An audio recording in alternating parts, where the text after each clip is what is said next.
I made the introduction for this video on April 9th. We'd got the pears in March, and I thought by April 9th they would be ready for freeze drying. They still weren't ripe, and I had to wait to June 1st before we finally freeze dried them. So this is their story. So I got a couple of half-size commercial boxes of pears. So I'm going to freeze dry those. We've already had some of them for snacks. We have 2 boxes of them. I think it's about 40 pears per box. At least that's what the pattern is. As I said, got 2 boxes of them. We're going to kind of do these like apples and get those done. One of the things I wanted to ask is how many people know about controlled atmosphere storage or modified atmosphere storage, and how long your apples or pears, how long ago they were actually picked. I am in no way trying to say that these storage methods are bad. They may or may not be. That's for a different discussion.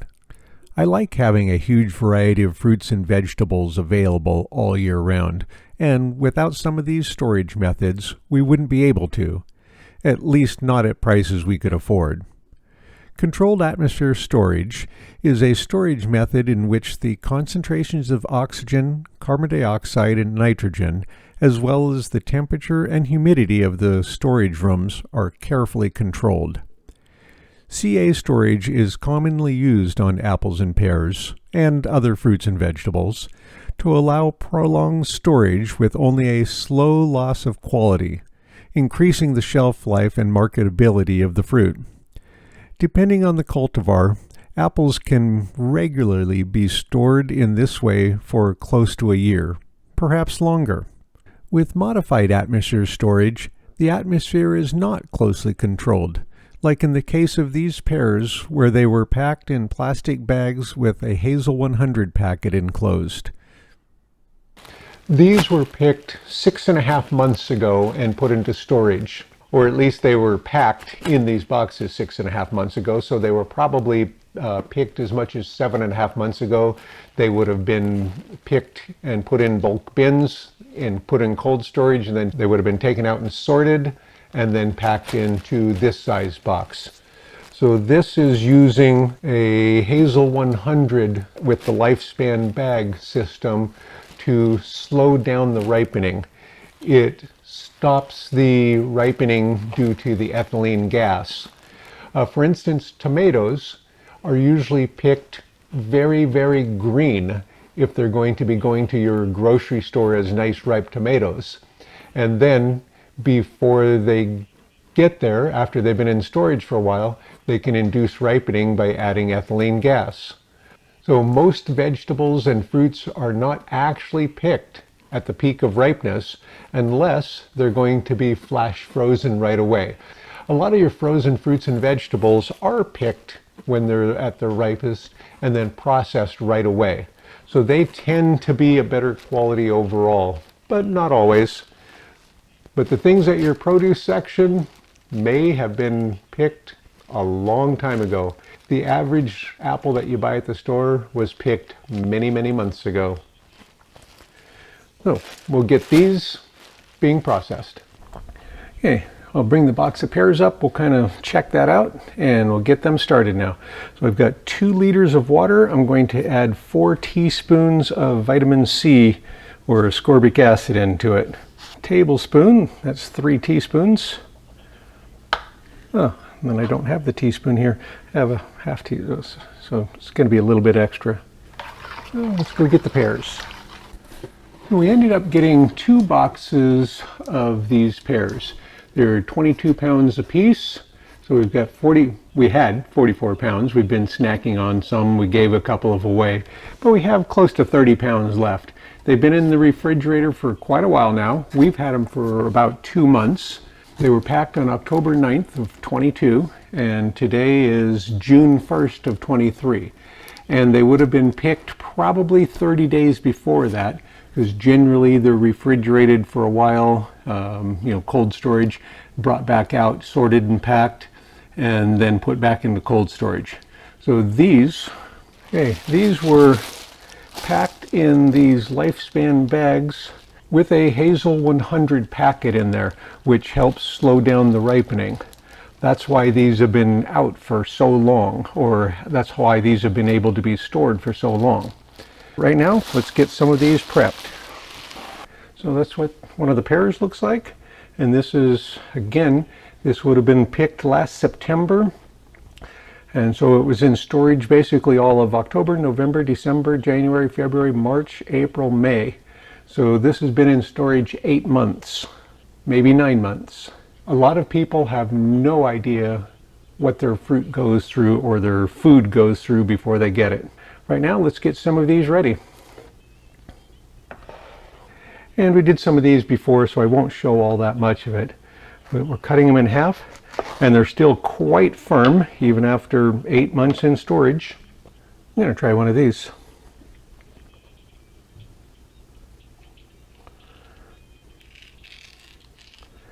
Yeah, so that pear is still quite firm.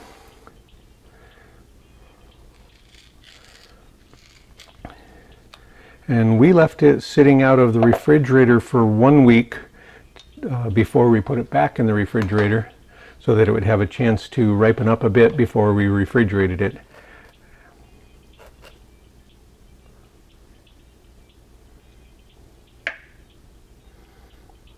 Oh, just slicing out the little stem area.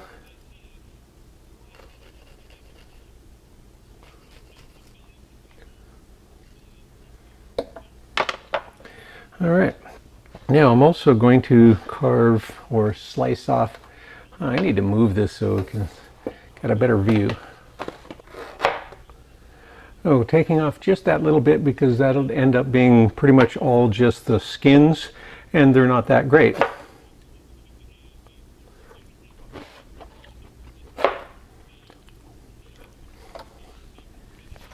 Okay, so I'm going to come doing quarters.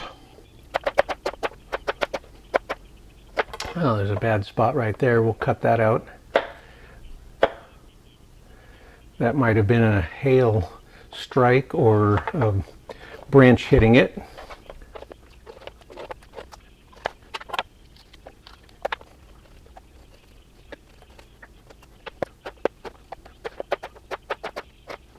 Well, I was afraid that these were going to get overripe by waiting so long. Not a problem.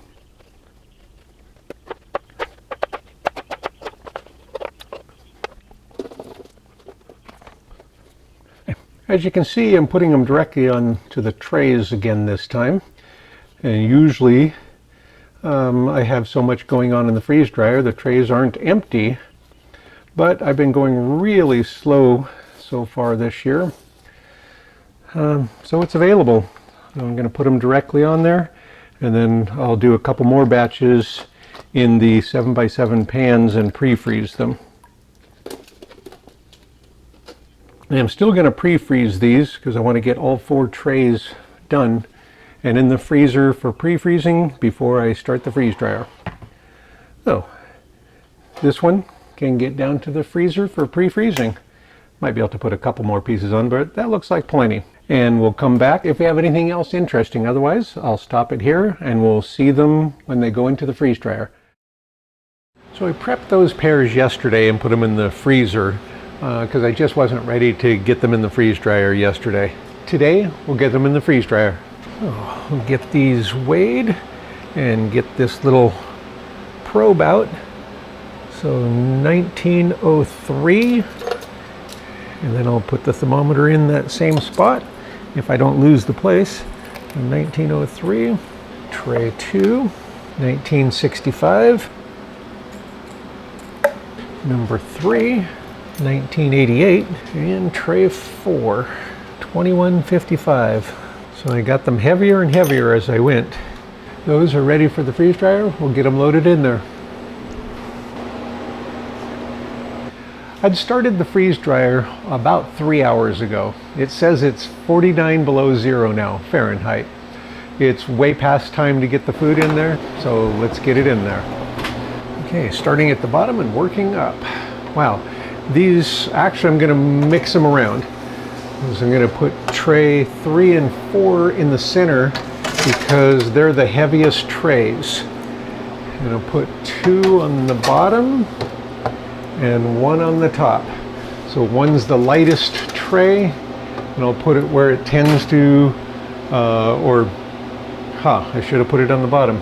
Oh well, I can change that. One's the bottom spot tends to freeze dry slightly slower than the top one, and the middle 2 tend to be fastest. Okay, got a good ring all the way around there. Okay, so I've got a good seal ring all the way around there. That's good, so I don't have to worry about air leaking in there. So when it does start the vacuum, it will be airtight already, and I'll know that ahead of time.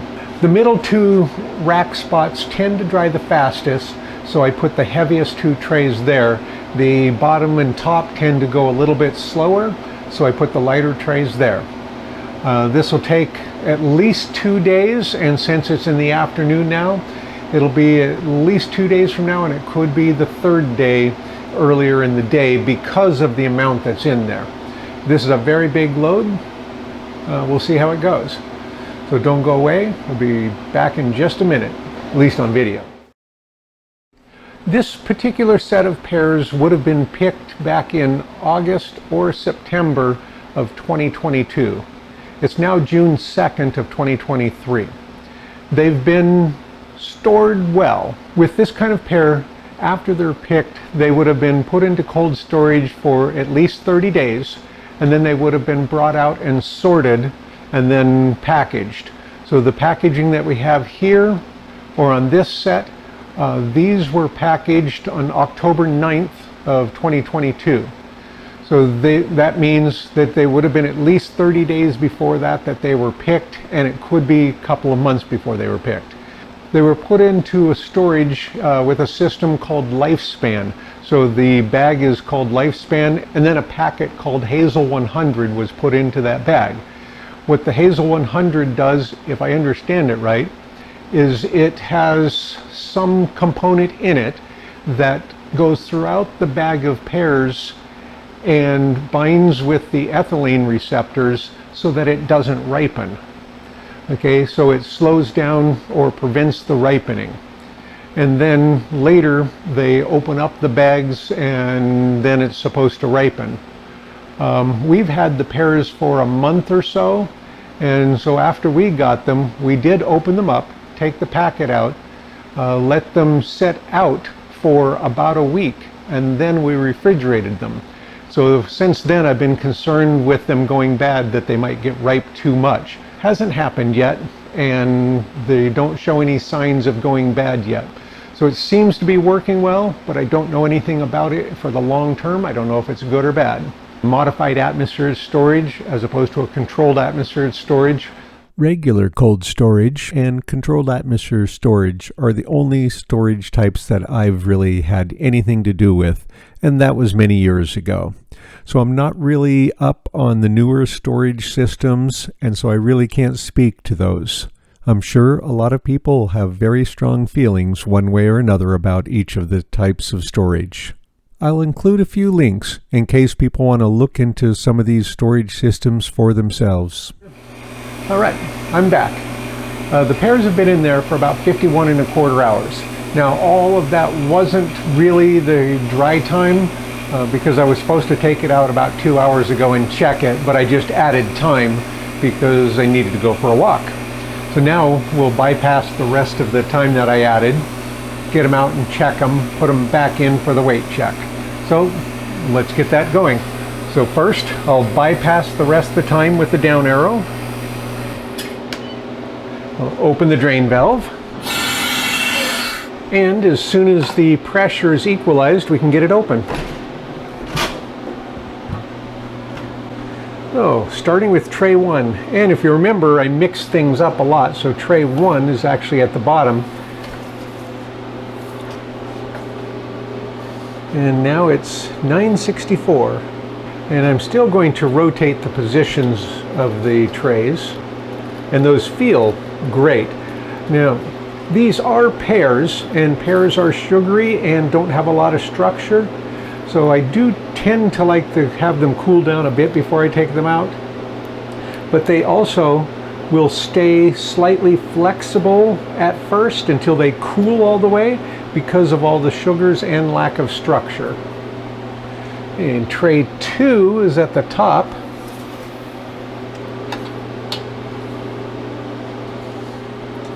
And that's now $9.68. And again, those feel great. They look great. And these were fairly ripe, so they're not going to be quite as snappy as apples would be. Let's see. I'll go ahead and just switch these two. So I'll put tray 2 on the bottom and tray 1 at the top. Okay, tray 3. And that's $9.68. And tray 4. And that's $1,016. And it looks like I could have benefited from more of the ascorbic acid on that last batch that I did, because they're not as bright colored still. Yeah, so they suffered a little bit, but they'll still work out fine. Okay, get those back in, and I don't know which one I should put where. That one was the heaviest and still is. So we'll get them in there. And the heaviest 2 trays, actually 2 and 3 are essentially the same. Well, I'm going to leave them in that order and get it restarted. With the drain valve closed, I'll just add more dry time. And it'll tell me to check the drain valve, and of course I just did. Continue, and it'll tell me that the pump still needs cooling. The older one, that's the way it's set up, but I have the fan on it to keep it cool, so I'll just restart it by touching the clock to bypass that. And I'm giving it an extra 3 hours for this dry check because I'm still a little concerned about tray 4 being so full. It feels like it's dry, but we won't know for sure until we check it. So we'll be back in about 3 hours, or just a second for you, so don't go away. And I'm back. It's been about 3¼ hours, so it's time to get them out, check them, see if they were done. And again, we're checking to see if they were done 3¼ hours ago, not if they're done now. Because if they didn't lose any weight, that means they were done 3¼ hours ago. If they lost weight during that time, then they may be done, but we won't know until we give it more time to do a good dry check. So bypass the rest of the time with the little down arrow and open the drain valve. So it equalizes, then we'll be able to open it. And starting with tray 1, which is now on the top.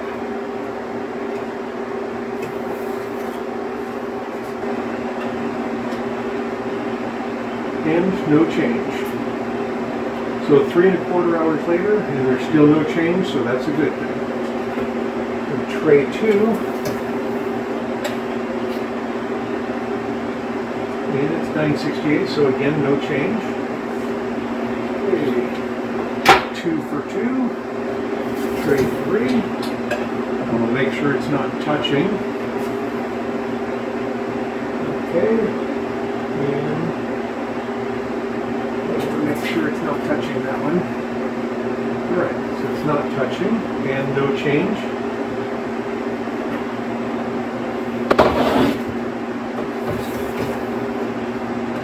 And tray 4, and also no change. So we'll hit no defrost. Start to make it a lot quieter in here. And I'm going to put my little defrost baffle in place. And the only purpose of this defrost baffle is really to help direct the air in at the top, and so it'll go in and then come out at the bottom, and it keeps this door from hitting anything. And we'll turn that on as soon as we're away from it so we don't have to listen to it while we bag things. The total amount of time it's showing is 54 3/4 hours, but we know positively that it was dry 3 1/4 hours ago. So we can take 3 1/4 hours off of that. We don't know when it was dry, but we know it was dry 3 1/4 hours ago. So we'll use the time that's here minus the 3 1/4 as our how long did that batch take. And that batch would have taken longer than some of the others because there was 11 pounds of fruit on there. It's very good insulation, that kind of pear, and there was a lot of water. So next, we'll get the power usage. So the power usage on that was 35.08 kilowatt hours, and I've reset it.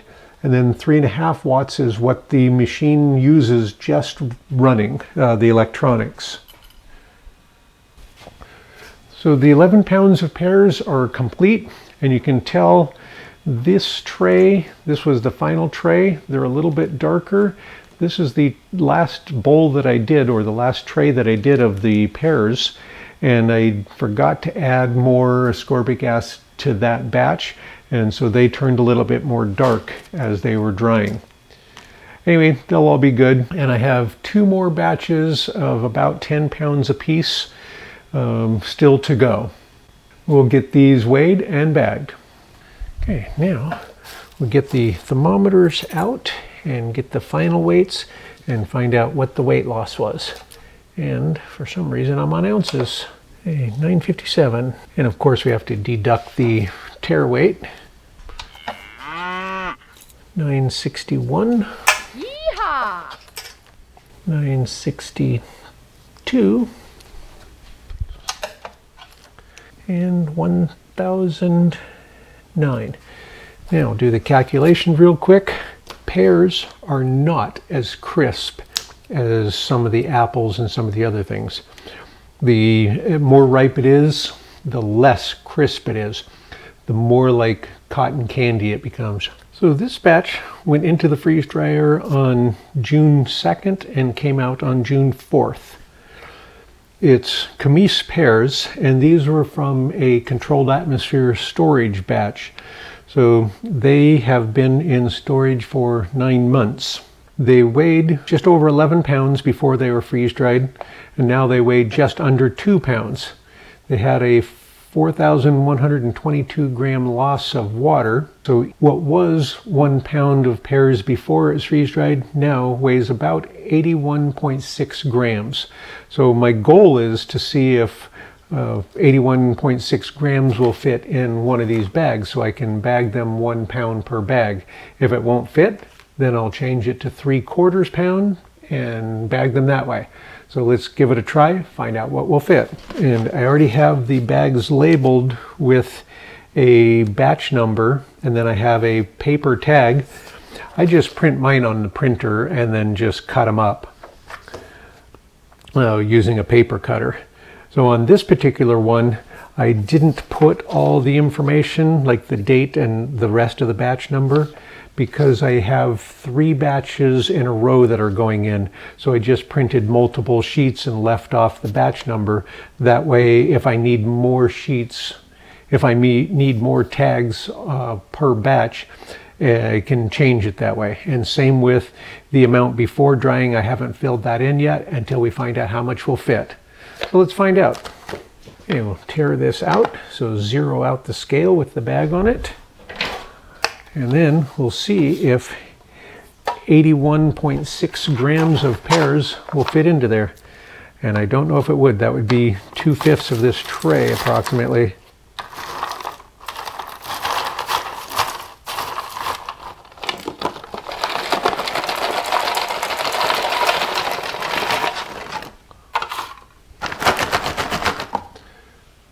So I think it's going to. And I'm not going to be able to get them all exact because there's some variation of sizes.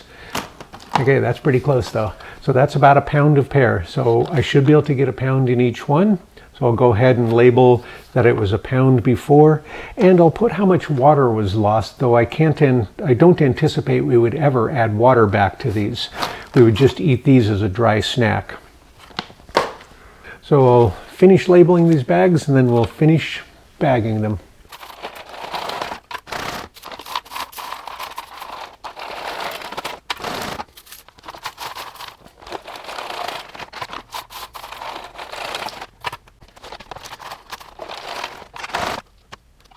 I just realized that I forget to mention this thing. This is just a scoop that I bought off Amazon that was about this wide. I cut the ends of it off, or the sides of it off, and put a new piece on each side. And these are 3D printed pieces, but the piece that was cut off here could have been warmed up like in an oven or a hot sand tray and flattened out and then put into these places. And so that would have worked. And ultimately, if I were to do it again, and I'm going to for my sister, I would make these sides taller. So I'd make them maybe twice as tall and then curve into here. That way, when you're pushing stuff in, you've got a much taller area to capture it without it going over to the sides. And also, I probably don't mention enough that we wash down the table basically between every batch, or before each batch. That way, when I inevitably spill things on here, they're still good to use. Okay, now the oxygen absorber. And once again, I'm using 300cc oxygen absorbers. It's pretty much what I use in everything. And if it's a really big bag, I might just put 2 of them in. That way I don't have to have a lot of different sizes. I do have a few 500s for the bigger bags and a few 100s for the really small bags. But this is what I use the most. And you see it has the little indicator right there, and that will tell you if it's been exposed to oxygen or not. And as soon as it is, you can see it turns purple or blue real quickly. And if you put it back in here and seal it back up, it'll go back to the pink or salmon color. And these I will tuck down the sides to make sure that it stays out of the zipper. Of course, I'm one short right now because the oxygen absorbers come in a 10-pack and I have 11. I'm going to go ahead and get these zippered shut first. And because they're pretty full, I'm going to just grab the 2 ends and kind of squeeze and pull, and then work my way to the middle. Oops, and there's an example. I got the oxygen absorber caught in there. I could feel it though, so I didn't have it pushed down quite enough. And I'm not relying on the zipper to keep these airtight because the zippers aren't near that good, but they do slow down the transmission right now a little bit. They're definitely better than not having a zipper. And on this last one, going to change the count on here to 9. And I'll open this up, take one out, and then reseal it real quickly. And I'll leave that oxygen absorber. You can see how fast it goes. They're very, very sensitive to oxygen. So if it's already this color, those oxygen absorbers are no good. That will turn back to the pink color.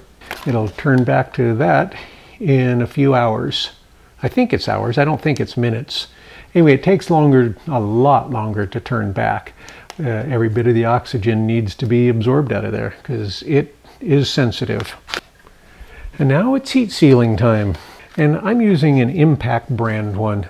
I know from my sisters that Harvest Right is sending out a Harvest Right branded one.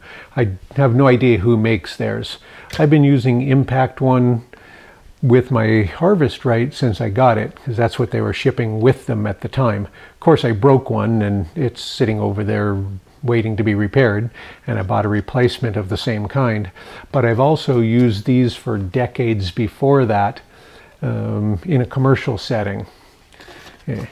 Now I'm going to heat seal it very high up on the bag, and this first one I'm going to do twice, because on my model of machine, it's a big chunk of metal under here with only a strip of this tape under it. The one my sister received has a silicone a heavy silicone piece under that, which would prevent the heat from being soaked up by the metal. So it may not need to be done twice. And I just do that on the first one to help warm this up a little bit so that it's not quite so cold. Taxi! Then I wait a couple of seconds afterwards to make sure that it has a chance to cool a bit.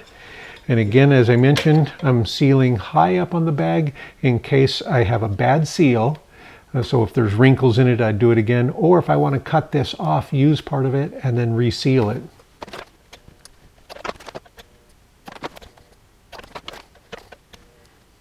With the oxygen absorbers in those and sealed, I'll do the one last thing I like to do before I put them on the shelf, and that's put a gross weight from each bag. So 107 grams for that one. So if I weigh this later and it weighs more than 107 grams, I'll know that somehow something is getting in there. Moisture is getting in there and making it heavier, which means I've got a bad bag, I've got holes in the bag, I've got a bad seal. Something like that is going wrong. It doesn't tell me that how I bagged it originally, the food inside. If I've done a poor job on drying, it won't tell me that because the weight's not going to change just because it's getting bad inside unless something's getting in. So all this tells me is the bag still intact? Okay, so we'll get these all labeled. 107, and they should be pretty close to the same. And as soon as these are all done, they'll be ready for the bins and the shelf. So if it's jumping between two numbers, I'll take the higher number. Anyway, so number one child has requested a shipment of strawberries, so I could take those out of storage and give them to her and replace them with these pears. These are ready for storage as soon as I find a place for them. And you've seen in lots of the other videos the actual racks and bins. That's where it'll be going. All right, thanks for watching and stay tuned for the next one. The next two batches are pears. I'll probably show very little of it, or maybe I'll include it in one big video. Anyway, thanks for watching.